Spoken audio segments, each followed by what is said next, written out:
Começa agora mais um programa Fique por Dentro. Veja o que preparamos para você nesta semana. Descubra qual é o modelo de imposto de renda mais adequado para a sua empresa. Suco pronto para beber se destaca nas vendas do varejo durante o verão. Sebrae SP aponta o cenário atual das micro e pequenas empresas e apresenta números positivos do varejo. O estudo Cenário 2020 do Sebrae de São Paulo mostra quais são os serviços, quais são as áreas de atuação do pequeno e médio varejista empresário de São Paulo que pode atuar, que está em plena expansão. Confira a matéria. Eu converso com Pedro Gonçalves, consultor do Sebrae São Paulo, que realizou o estudo Cenário 2020. Pedro, fala um pouquinho para a gente sobre essa pesquisa, esse estudo que é apresentado para o pequeno e médio comerciante, varejista do estado de São Paulo. O estudo Tendências e Cenários para as Micro e Pequenas Empresas Paulistas foi realizado para nortear as ações do Sebrae nos próximos anos. Por meio desses estudos, nós identificamos algumas tendências e traçamos alguns cenários para as micro e pequenas empresas até 2020. O grande destaque fica para a parte de serviços, é isso? De fato, o segmento de serviço vem crescendo a uma taxa muito expressiva no mercado. A cada ano, o número de empresas de serviço aumenta em torno de 5% a 6%, ou seja, observando que existe um mercado no ano seguinte, um aumento de 5%, 6%, são as empresas de serviços que puxam o crescimento do número de micro e pequenas empresas na economia paulista. Dentro dessa pesquisa, desse cenário 2020, a parte de alimentação também está muito forte, né? O food service, alimentação fora do lar. Os serviços de alimentação são a parcela mais expressiva dos serviços prestados ao consumidor. Em torno de 20% das empresas de serviço no estado de São Paulo estão relacionadas à alimentação, como lanchonetes, restaurantes, bares e outras atividades como buffet, serviço de distribuição de comida congelada. Pedro, nessa parte de serviços, você como consultor, você percebe que tem algumas dificuldades dos pequenas e médias empresas, né, em termos da alimentação, em termos de prestação de serviços como consultoria, contabilidade para empresas? Tem dificuldade hoje para abrir empresa, para desenvolver isso, para captar cliente? Então, isso é interessante. Micro e pequena empresa, pelo volume de recursos que ela necessita para abertura e por estar próximo do mercado consumidor, você tem muitas oportunidades, mas você também tem grandes desafios. Quando nós estamos falando em segmentos altamente concorrenciais, que entrar no mercado vai enfrentar muitas concorrências, um dos seus grandes desafios é a própria sobrevivência nos primeiros anos. De cada 10 empresas que abrem no estado de São Paulo, um pouco abaixo de 3 fecham antes de completar o segundo ano no mercado, fecham no seu primeiro ano. Não é? Você tem dificuldade de gestão, a dificuldade de se planejar, e esses são os grandes desafios da empresa. Como se planejar, como gerir a empresa para atuar no mercado altamente concorrencial. Há muitas oportunidades, mas também há desafios. Os apontamentos, né, do Sebrae São Paulo, com essas pesquisas, podem servir de base também para os outros estados, para o restante do Brasil? São Paulo representa 30% aproximadamente das micro e pequenas empresas brasileiras. Portanto, São Paulo compõe com bastante força aí parte dos números nacionais. E as grandes tendências que ocorrem em São Paulo tendem a ocorrer no Brasil. Inclusive, muitas são antecipadas por São Paulo, como é o crescimento de serviços, que hoje cresce de forma expressiva aqui e mais à frente, um pouco mais à frente, vai crescer também no Brasil. Ótimo. Bom, a gente vai disponibilizar no portal New Trade essa pesquisa, Cenários 2020, para quem tiver interesse de saber um pouquinho mais sobre isso. Agradeço a sua presença aqui nos nossos estúdios, portal New Trade, e muito obrigada, Pedro. Obrigado a todos. Você consome bastante suco? Bom, além de práticos, sucos prontos têm se destacado nas gôndolas do varejo. Confira a matéria. Tá calor, não está? E você, tá preparado para vender mais suco nessa época? Tá todo mundo com muita sede, tá faltando bebida, os sucos do Vale, por exemplo, tá faltando, a Coca-Cola não dá conta de entregar. Tá faltando vários sabores e eles não estão dando conta. Tá faltando, realmente o calor tá muito grande. E como é que o consumidor vem aqui, ele compra mais a embalagem grande para levar para casa? Ou ele vai ali na geladeira e compra a latinha ou o Tetra Pak, embalagem cartonada para tomar na hora?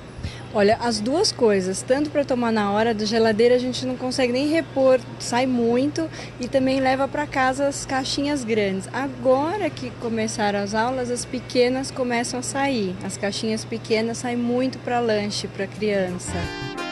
E não é só no mercado de bairro que as vendas de sucos prontos geram bons resultados durante a estação mais quente do ano. E na casa da sua namorada não falta suco de caixinha, é isso? Não falta. Principalmente de laranja. Então, com esse calor, a gente começa a tomar de manhã, quando chega a noite acabou, no outro dia tem que comprar mais. Acho que dobrou a quantidade do consumo lá. Por que isso? Porque é mais prático? Porque ela prefere alguma marca, um sabor? Eu acho que é mais prático, né? Você não precisa ter todo o trabalho de comprar a laranja, cortar ela, fazer o suco. Ela vem num padrão sempre, geralmente o mesmo, né? Então você não precisa correr o risco de pegar no nosso caso de laranja, uma ácida ou alguma aguada, né? Acho que mais por isso. Ah, sim, a gente consome mais porque é muito calor e é muito gostoso também tomar um suco. Mais saudável do que comprar um refrigerante, né? Com certeza, bem mais saudável. Eu até prefiro, o gosto de refrigerante é muito artificial, assim, e é muito adocicado. O suco não, o suco já tem mais o gosto da fruta, que é gostoso.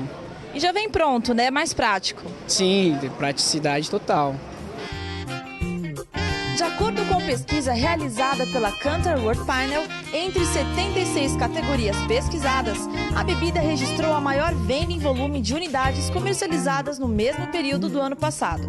O resultado apresenta, além da preferência do consumidor, um crescimento de 23,7% comparado ao ano anterior. Suco na proporção agora aumentou bastante, né? Devido ao calor, sucos, água, aumentou bem. Uma forma de abranger mesmo no posto de padaria, fica bem critério de facilidade para o cliente. Mas normalmente as vendas aumentaram porque dobra no almoço, por exemplo, a pessoa que tomava um suco, ele bebe 2, às vezes quando ele está indo para o caixa ele acaba pedindo mais uma água, ele pega ali, ele tem mais facilidade. Quantas marcas de suco vocês trabalham aqui? Em torno de 5 marcas. Relacionado a essa parte de sucos, até de água de coco também, como é que vocês estão fazendo aí para vender mais ou está vendendo por si só o produto? Como é que está a exposição disso? A gente aumentou a grade de sucos, mas está vendendo por si só. As pessoas pedem mais, a gente colocou mais variedade, né? O único problema é que os distribuidores não estão dando conta de entregar. Então a gente pede todos os sabores e vem 3, 4 sabores que já está faltando, né? Então eles que não estão dando conta de distribuir. E quais são os sabores prediletos dos consumidores aqui da sua loja? Eu acho que é uva e laranja. É o que mais sai. Depois manga. Bom, você vai saber agora qual que é o modelo correto para a sua empresa, o melhor modelo para você preencher o Imposto de Renda 2014. Veja as dicas do consultor.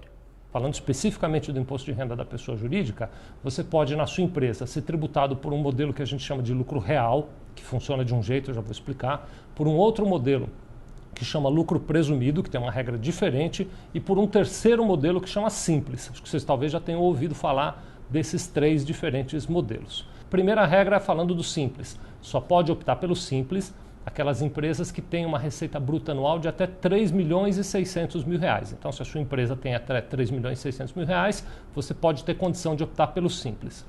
A segunda regra que eu quero compartilhar com vocês é para o lucro presumido. Só podem optar pelo lucro presumido empresas que tenham uma receita bruta de até 78 milhões de reais por ano. Já é uma receita um pouco maior, 78 milhões de reais por ano. Quem tem uma receita maior do que 78 milhões de reais por ano tem obrigatoriamente que usar o lucro real. Então, explicado essas regras, Andréa, vale a pena agora contar um pouquinho qual é a diferença de cada um desses modelos, né? Então, primeiro no simples. Fazer um comentário aqui. Muita gente acha que o simples é o último biscoito do pacotinho, que a melhor coisa que tem no mundo é o simples. Às vezes o simples é muito bom de verdade. Mas antes até de explicar como ele funciona, eu quero dizer para você que ele nem sempre é o modelo mais econômico. Ele às vezes é mais fácil, o próprio nome já disse que ele é simples, né? Então às vezes ele é mais fácil de controlar, Mas existem casos em que você, na sua empresa, pode, optando pelo Simples, estar pagando mais imposto do que por outro modelo. Então você tem que fazer essa conta com a ajuda sempre de um contador, tá bom? Mas vamos lá, como é que o Simples funciona? O Simples, dependendo do tipo de atividade que você exerce, ele tem uma tabela e aí você pega o faturamento que a tua empresa tem, acha o percentual de imposto que você tem que pagar naquela tabela e faz o recolhimento. Por isso que ele é muito fácil. Você pega o total das suas receitas brutas das notas fiscais que você emitiu, vê na tabela qual é o percentual, multiplica um pelo outro, achou o valor do imposto para pagar, paga todo mês. E aí vai ficar tranquilo com relação ao Simples. Já no lucro presumido, ele tem um formato um pouco diferente. Eu não vou dar nenhum percentual, André, do Simples, porque são muitos. Para você ter uma ideia, dependendo das combinações, a gente pode chegar a 81 tipos de tabelas diferentes do Simples. E aí cada tabela tem 18 faixas de percentual, então você faz a conta. Aí são centenas de possibilidades de percentual, não dá para falar todas aqui para você. Já no lucro presumido, dá para eu te dar algumas ideias com relação a isso. O lucro presumido, ele raciocina da seguinte maneira. Ele, como o próprio nome diz, ele presume que de cada nota fiscal que você emite aí na sua empresa, um pedaço é lucro. E sobre este lucro que é presumido, que não é real, né, que é um lucro presumido, fixado pelo governo, você paga um imposto de renda.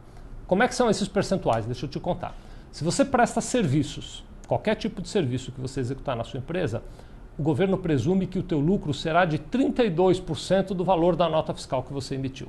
Então, se você emitir uma nota de R$10 mil, R$3.200 o governo entende que serão tratados como se fossem lucros.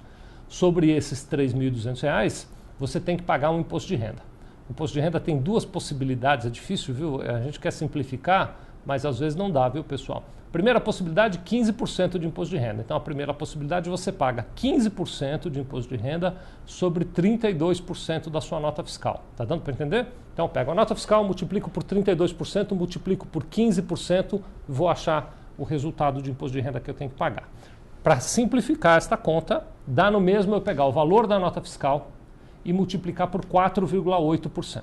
Então, no lucro presumido, para quem é prestador de serviço, a alíquota de imposto de renda mínima é de 4,8%.